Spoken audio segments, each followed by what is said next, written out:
Friends, காஷ்மீரில் உள்ள பகல்காமில் நடந்த தாக்குதலில் பலியான அப்பாவி பொதுமக்களோட இறப்புக்கு காரணமானவர்களை தேடி கண்டுபிடிச்சு அழிக்கும் செயலில் கடந்த 2 நாட்களாக நமது இராணுவம் மேற்கொண்ட தேடுதல் வேட்டையில் லஷ்கர்-இ-தொய்பா அப்படின்ற அமைப்பில் இருக்க முக்கிய தளபதியை சுட்டு கொண்டிருக்காங்க.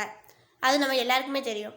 அதை தொடர்ந்து இவர்களுக்கு ஆதரவளித்த நமது அண்டை தேசமான பாகிஸ்தான் மீது போர் மூலம் சூழ்நிலை உருவாகி இருக்குது. இதை எதிர்க்கும் நமது இராணுவ வலிமை பற்றி இந்த பதிவில் பார்ப்போம்.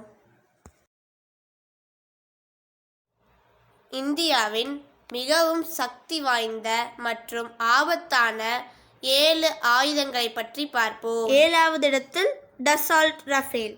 இதை ஒரு முறை டேங்க் ஃபில் செஞ்சோம்னா 1880 கிலோமீட்டர் டிராவல் பண்ணும். 9 டன் எடையுள்ள பொருளை ஈஸியாக சுலபமாக சுமந்து சென்று தாக்கக்கூடிய வலிமை பெற்றது. இது 1900 கிலோமீட்டர் பெர் ஹவர் அப்படின்ற ஸ்பீடில் செல்லும். 52,000 அடி உயரத்தில் பறக்கக்கூடிய வலிமை பெற்றது. 6வது இடத்தில் S-400 மிசைல் சிஸ்டம். இது ஒரே நேரத்தில் 300 இலக்குகளையும் 40 - 400 கிலோமீட்டர் டிஸ்டன்ஸில் எதிரியை துல்லியமாக தாக்கக்கூடிய வலிமை பெற்றது. 5வது இடத்துல விசாகப்பட்டினம் கிளாஸ் டெஸ்ட்ராயர்ஸ். இதை ஒரு முறை டேங்க் ஃபில் செய்தோம்னா 15,000 கிலோமீட்டர் வரைக்கும் ட்ராவல் பண்ணும். இதோட maximum speed 62 kilometre per hour. இதில் 16 பிரம்மோஸும் உள்ளடங்கி இருக்குது. இது 150 கிலோமீட்டர் டிஸ்டன்ஸில் இருக்க வானிலக்குகளையும் 290 கிலோமீட்டர் டிஸ்டன்ஸில் இருக்க போர்க்கப்பல்களையும் கடலுக்கடியில் 15 கிலோமீட்டர் டிஸ்டன்ஸில் இருக்க சப்மரைன்களையும் துல்லியமாக தாக்கும் வலிமை பெற்றது. 4வது இடத்துல பிரம்மோஸ் குரூயிஸ் மிசைல். இது 300 கிலோ எடையுள்ள பொருட்களை சுமந்து சென்று 49,000 அடி உயரம் வரைக்கும் பறந்து சென்று துல்லியமாக எதிரியை தாக்கக்கூடிய திறன் பெற்றது. இது மணிக்கு 3,700 கிலோமீட்டர் ஸ்பீடில் செல்லும். இதோட ரேஞ்ச் பார்த்திங்கன்னா 290 to 500 கிலோமீட்டர் வரை. இப்போ இதை எக்ஸ்டெண்ட் பண்ணி 800 - 900 கிலோமீட்டர் வரைக்கும் கொண்டு வந்திருக்காங்க.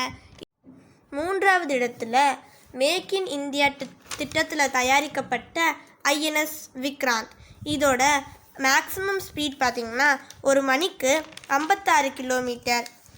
இந்த INS விக்ராந்த்லேருந்து 30 MiG-29 வார்ஷிப் ஆப்ரேட் பண்ணப்படுது. இந்த MiG-29 வார்ஷிப் அப்படின்றது 150 கிலோமீட்டர் டிஸ்டன்ஸில் இருக்க வானிலக்குகளை துல்லியமாக சென்று தாக்கக்கூடிய எபிலிட்டி கொண்டது. இந்த INS விக்ராந்த் நம்ம விசாகப்பட்டினம் கிளாஸ் டெஸ்ட்ராயர்ஸ் மாதிரி ஒரு டைம் டேங்கை ஃபில் பண்ணும்போது 15,000 கிலோமீட்டர் ட்ராவல் பண்ணுது. இந்த INS விக்ராந்தில் 36 போர் விமானம் மட்டும் இல்லாமல் 30 MiG-29 வார்ஷிப்பும் பிளேஸ் ஆகிருக்குது. 2வது இடத்துல அரிஹாந்த் கிளாஸ் சப்மரைன். இதனுடைய எடை பார்த்திங்கன்னா 6,000 டன். இதோட மேக்ஸிமம் ஸ்பீட் ஒரு மணிக்கு 44 கிலோமீட்டர் வேகத்தில் செல்லும். இது 1,400 அடி கடலுக்கு அடியில் பயணிக்கக்கூடிய திறன் பெற்றது.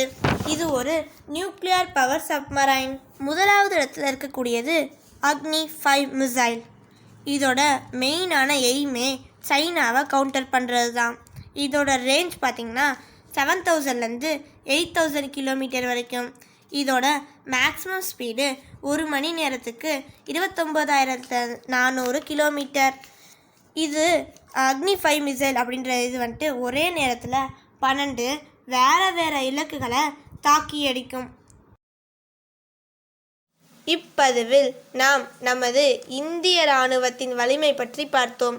உலகிலேயே மிக வலிமையான இராணுவ பட்டியலில் முதலிடம் அமெரிக்காவும், 2ஆம் இடத்தை ரஷ்யாவும், 3ஆம் இடத்தை சைனாவும், 4ஆம் இடத்தை நமது இந்தியாவும் தக்க வைத்துள்ளது. நமது அண்டைய நாடான பாகிஸ்தான் 12வது இடத்தை பிடித்துள்ளது. நன்றி.